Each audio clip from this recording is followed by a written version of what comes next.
tous, alors aujourd'hui j'aimerais vous parler des fractions. C'est vrai qu'on est au mois de janvier et la plupart des collègues de cycle 3 sont en plein dans les fractions. Donc je me suis dit que ça pourrait être sympa de vous raconter pas ce que je fais moi avec mes CE1, CE2, mais ce que j'ai fait l'année dernière avec mes CM1, CM2, parce que vraiment j'ai créé toutes ces boîtes à partage et du coup que j'aimerais partager avec vous. Donc sous toutes tes boîtes ici avec lesquelles on peut travailler les fractions et j'avais vraiment envie de vous montrer ça parce que j'avais cherché l'année dernière longtemps des choses de ce style-là, enfin du matériel, j'étais prête à acheter du matériel, je n'ai absolument pas trouvé de matériel en volume. Parce que finalement, avec les fractions, ce qui est intéressant, c'est de savoir 3/4 de 12, qu'est-ce que c'est 3/4 de 12? Donc là, eh bien, avec des boîtes comme ça, on peut prendre 12 objets et puis les diviser en 4 et voir ce que ça donne 3/4. Donc on prend 3 boîtes. Donc en fait, eh bien, j'ai créé ces boîtes ici pour pouvoir résoudre des problèmes de partage avec les termes des fractions. Et donc du coup, on a beaucoup utilisé ces boîtes-là pour découvrir les fractions. Donc je vais vous montrer un petit peu toutes les activités que j'ai menées autour de ces boîtes et puis par quoi j'ai commencé.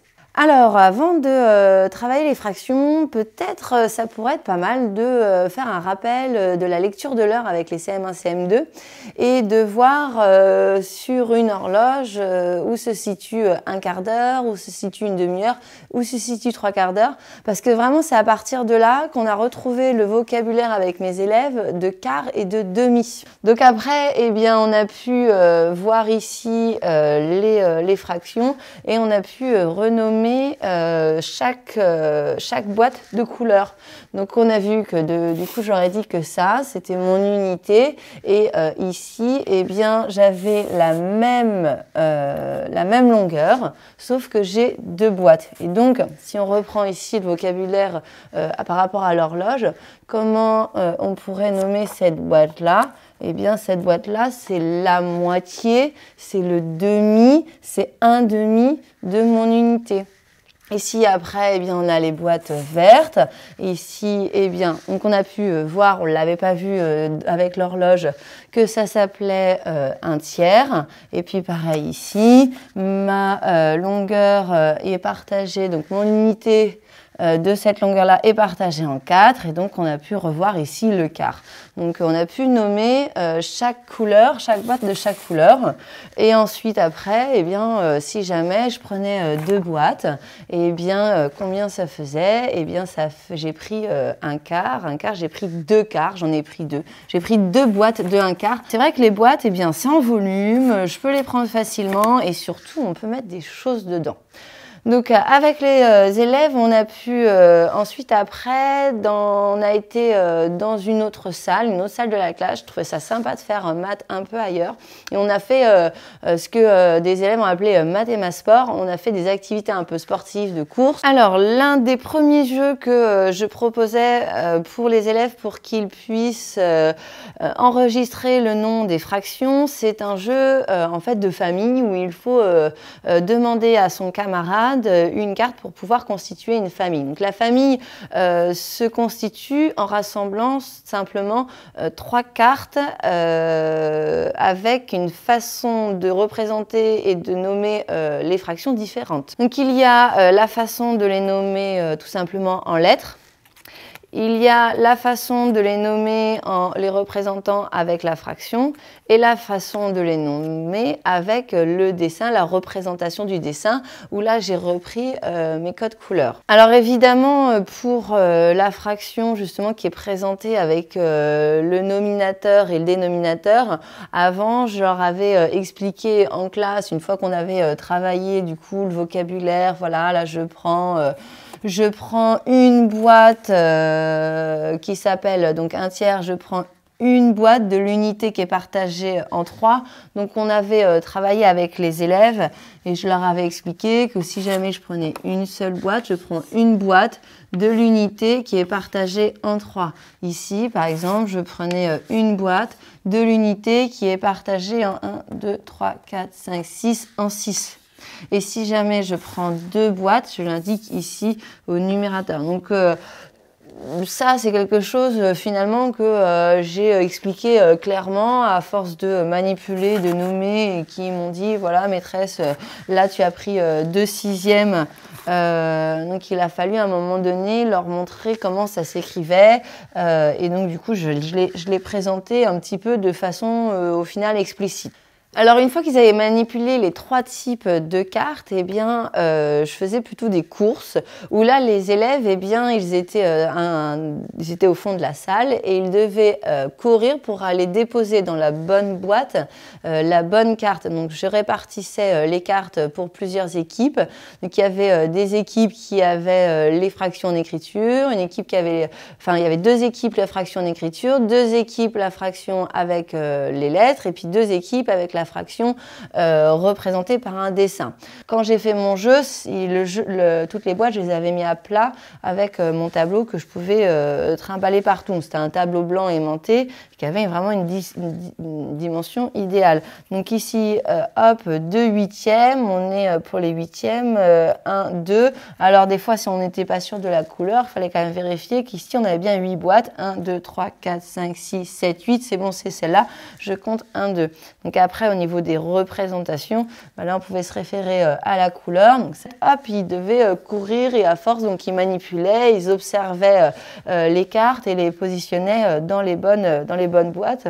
Et puis, on faisait, quand le jeu était terminé, que toutes les cartes étaient mises dans les boîtes, et bien on faisait un point tous autour et puis je leur demandais chacun de vérifier les boîtes et on a pu observer que des fois il y avait des erreurs et qu'ils n'avaient pas compté comme il faut le nombre de boîtes totales et qui s'étaient décalés. Donc c'était vraiment intéressant parce qu'on a pu discuter tous ensemble et de voir les erreurs et de se corriger. Alors du coup, petit à petit, eh bien, les enfants, ils se sont ils ont vraiment enregistré tout le vocabulaire et puis ils ont commencé vraiment à enregistrer la façon dont on place les fractions, dont on les nomme. Et du coup, au final, on en est venu à placer une fraction sur une droite graduée. Alors pour placer les fractions sur des droites graduées, eh bien, j'ai pris des bandes comme ça. Ces bandes-là, je les positionnais au fond de la salle, je les ai scotchées sur le mur. Et donc, il y avait donc la bande avec l'unité de base. Et puis après, il y avait à côté la bande avec l'unité partagée en 2. Et donc, j'avais toute une grande ligne, enfin un mur assez long avec toutes les bandes qui étaient les unes à côté des autres. Et donc, les élèves, je leur avais donné des fractions plutôt donc écrites en chiffres. Et ils devaient venir avec leur stylo. Donc chaque équipe avait une couleur de feutre, avait un feutre d'une couleur différente. Et donc ils devaient se passer le stylo et venir avec leur carte et écrire leur fraction au bon endroit. Donc du coup, là, en équipe, tous ensemble, on a pu écrire les fractions sur des bandes numériques et c'était aussi super parce qu'ils disaient, voilà, tu utilises, voilà, là, tu as 3 quarts, alors tu utilises celle où c'est coupé en 4, tu vois, là où un tel il est, et puis tu comptes bien au 3, donc ils s'entraînaient les uns les autres pour que dans leur équipe, ils puissent mettre la fraction au bon endroit et qu'il puisse y avoir le moins d'erreurs avec leur couleur. Alors voilà, ça donne ça, vous voyez, je l'ai gardé, et bien ils ont mis toutes leurs fractions et il y avait vraiment très peu d'erreurs. Des fois, en fait, l'erreur qui se faisait, c'est qu'ils partaient de là, ils disaient 1, 2, 3 et puis ils allaient mettre le 3 ici. Non, ici c'était 0, donc c'est vrai que j'avais pas pensé à mettre le 0, donc c'est important, pourquoi pas, de mettre le 0 avant de faire cette activité-là pour qu'ils puissent bien compter et positionner. Donc on avait expliqué ensemble qu'il fallait écrire la fraction sur les petits traits. Et donc du coup, une fois que toutes les bandes, tout ce qu'ils ont écrit sur les bandes, donc je les ai collées sur cette feuille A3 et j'ai pu la photocopier en format A4 et ça leur a servi de trace écrite dans leur cahier finalement. Donc une fois qu'on avait vu tout ça, bah, c'est quand même aussi pas mal de passer donc à des fractions qui vont au-delà de 1 et de voir effectivement comment on fait. Et d'ailleurs c'était intéressant parce que les enfants ils ont fait bah oui mais on peut pas prendre 5, 6, 7 quarts, c'est pas possible, comment on fait Et donc du coup on est passé finalement naturellement aux fractions qui dépassaient l'unité. Et donc je vais vous montrer une petite fiche sur laquelle on a travaillé. Et cette fois-ci, pour changer un petit peu, on a travaillé plus avec les camemberts qui nous a rappelé du coup la découverte que l'on avait fait avec l'horloge. Alors sur cette fiche, eh bien, je laisse donc je n'écris pas sur l'ordinateur hein, les fractions, comme ça me permet moi d'écrire la fraction que je veux travailler. Et donc ici par exemple 3 quarts ou alors 5 huitièmes.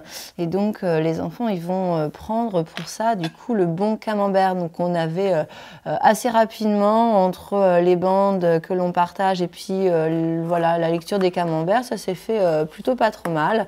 Et donc ici, eh bien, on parle d'une unité qui est partagée en 4. Donc on prend le camembert qui est partagé en 4 et puis on va colorier 3 parts.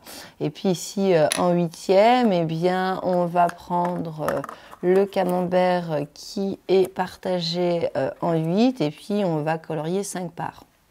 Là où c'était intéressant, c'est qu'on a pu ici commencer à travailler les fractions au-delà de 1.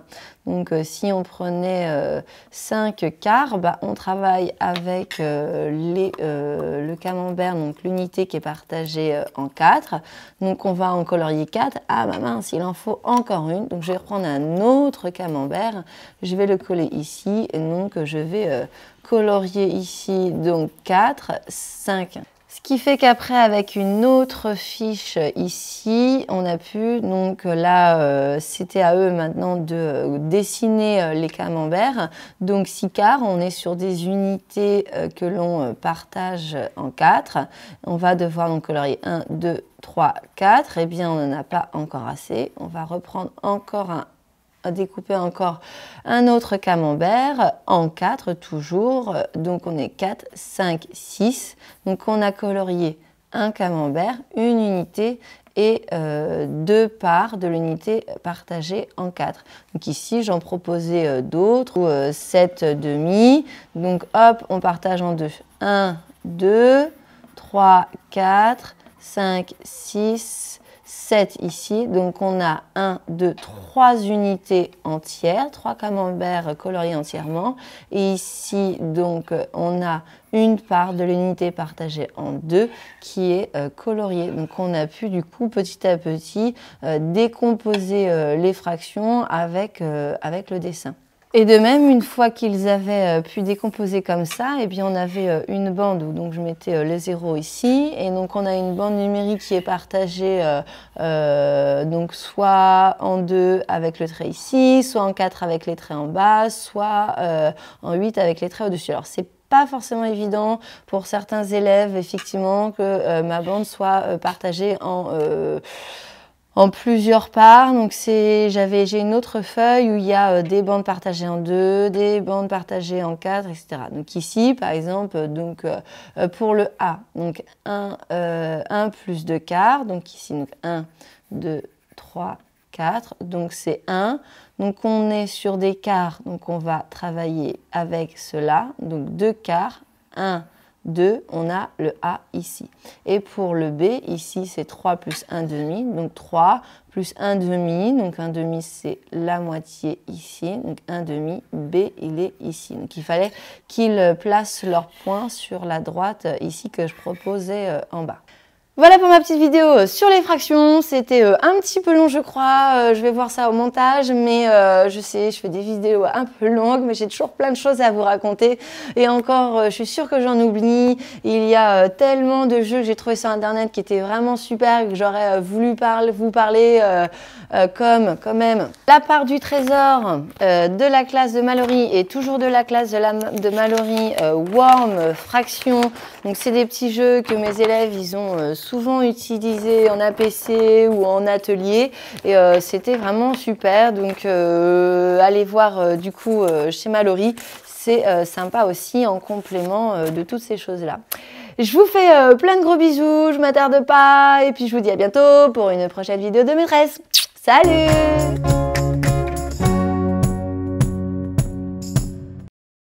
Vous avez des bords de 4 cm. Ici, donc on a 10 cm et re 4 cm. Et là, on a 40 et 4 cm de chaque côté. Donc une fois qu'on a découpé notre bande, eh bien j'ai replié les bords de chaque côté et les petits onglets qui sont là, eh bien je les ai tout simplement collés, voire même scotchés.